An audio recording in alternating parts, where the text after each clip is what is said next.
नमस्कार दोस्तों, आप देख रहे हैं सागर एसी टेक चैनल सागर के साथ। तो आज के वीडियो में हम बात करते हैं कि ब्रेजिंग के बारे में। एचवीएसी इंडस्ट्री या एयर कंडीशनिंग में यूज होने वाले ब्रीजिंग ब्रीजिंग का उपयोग कहाँ पर करते हैं और क्यों करते हैं, कैसे किया जाता है।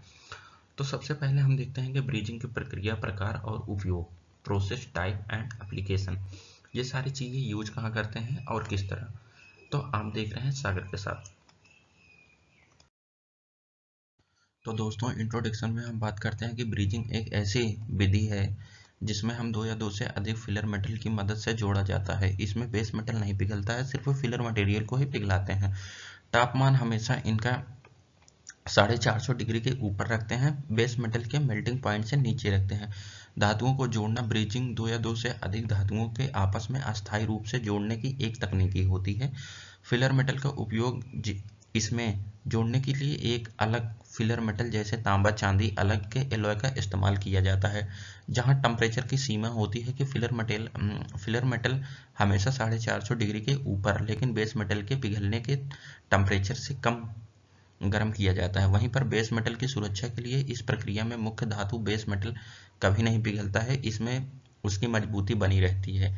केशिका क्रिया, कैपिलरी रिएक्शन का यह होता है कि पिघला हुआ फिलर मटेरियल अपने आप जोड़ों के बीच में बारीकी गैप में जाकर के भर जाता है, जिससे मजबूत और जोड़ा बन जाता है। तो दोस्तों, सेकंड स्लाइड पर देखते हैं कि वर्किंग प्रिंसिपल क्या होता है, कार्य और सिद्धांत, इनके कैपिलरी एक्शन क्या होते हैं और फ्लक्स क्यों उपयोग किया जाता है। सबसे पहले जरूरी पॉइंट है पिघला हुआ मेटल बारीकी गैप के अंदर जाना और आप अपने आप खींचा जला जाता है। वहीं फ्लक्स का उपयोग करते हैं ऑक्सीकरण, ऑक्सीडाइजेशन के लिए रोकने के लिए फ्लक्स का इस्तेमाल किया जाता है। वहीं कैपिलरिकेशन केस का क्रिया यह होता है कि यह खिंचा हुआ जो पिघला हुआ धातु दो बहुत करीब रखी सतह के बीच में खींच लेता है, और जैसे यह ठीक वैसे ही काम करता है जैसे दिए और बत्ती के तेल का ऊपर चढ़ना होता है। उसी तरह से वेलिप्टिन फिलर मेटल में तभी सही से फैलेगा जब बेस मेटल पूरी तरह से साफ होगा। जब पिघला हुआ मेटल सतह पर चिपक कर फैलता है तो उसे वेटिंग कहते हैं।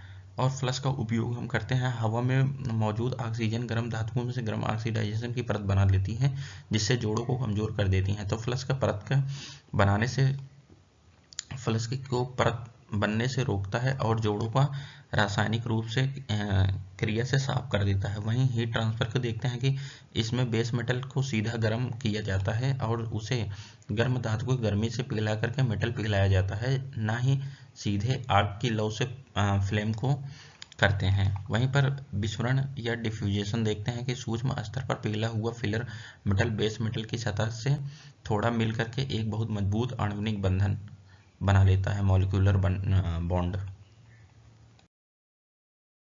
तो दोस्तों, हम बात करते हैं कि अपने आप ब्रीजिंग के प्रकार के बहुत सटीक और तरीके वर्गीकृत किया गया है। यह इनके बारे में कुछ संक्षिप्त महत्वपूर्ण विवरण हैं जो स्पष्ट रूप से दिए गए हैं। जैसे टॉर्च ब्रीजिंग। टॉर्च ब्रीजिंग कैसे इस्तेमाल ऑक्सी एसिटिलीन और प्रोपिलीन गैस के टॉर्च लौ का उपयोग होता है। वहीं पर यह वर्कशॉप का मरम्मत कामों के लिए उपयोग में लचीली विधि के साथ किया जाता है। वहीं पर फ्रांस ब्रीजिंग का उपयोग करते हैं, जैसे इसमें पुर्जों को बड़े आवेन फ्रांस में रख करके साथ ही गर्म किया जाता है जब एक साथ सैकड़ों छोटे पुर्जों को जोड़ना होता है। वहीं पर इंडक्शन ब्रीजिंग देखते हैं कि इसमें विद्युतीय या चुंबकीय प्रणाली इलेक्ट्रिक की सहायता से हम उपयोग करके बिना छुए धातु को गर्म किया जाता है। इसकी खासियत यह होती है बहुत तेजी से गर्म होता है और गर्मी में केवल जोड़ वाले स्थान पर ही सीमित रहती है। वहीं पर सिल्वर ब्रीजिंग देखते हैं कि इसमें चांदी या सिल्वर से मिले हुए फिलर मेटल का उपयोग किया जाता है, जिसका गलनांक मेल्टिंग पॉइंट कम होता है।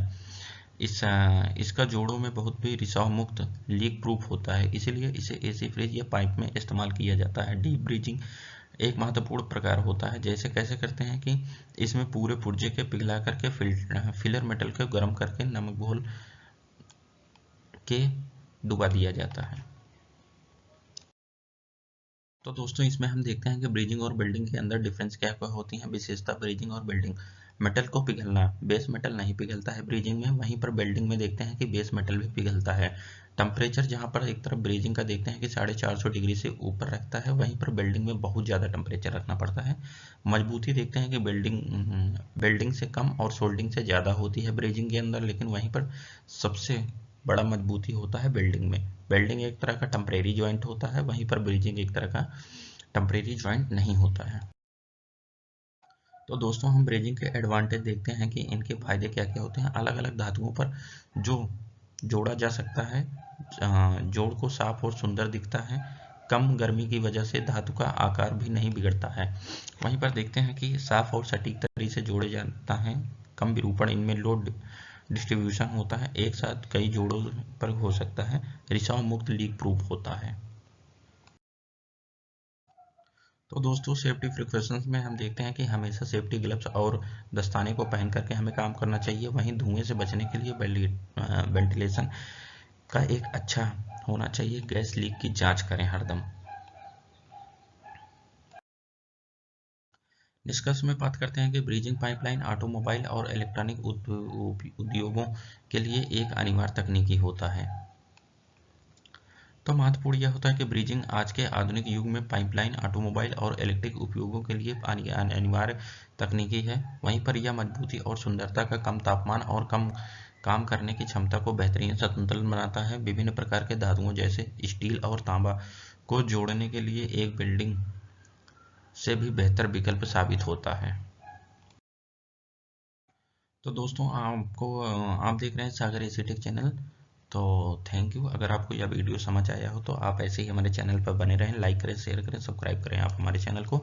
ऐसे ही बेहतरीन वीडियो के लिए आप हमारे चैनल को शेयर करें।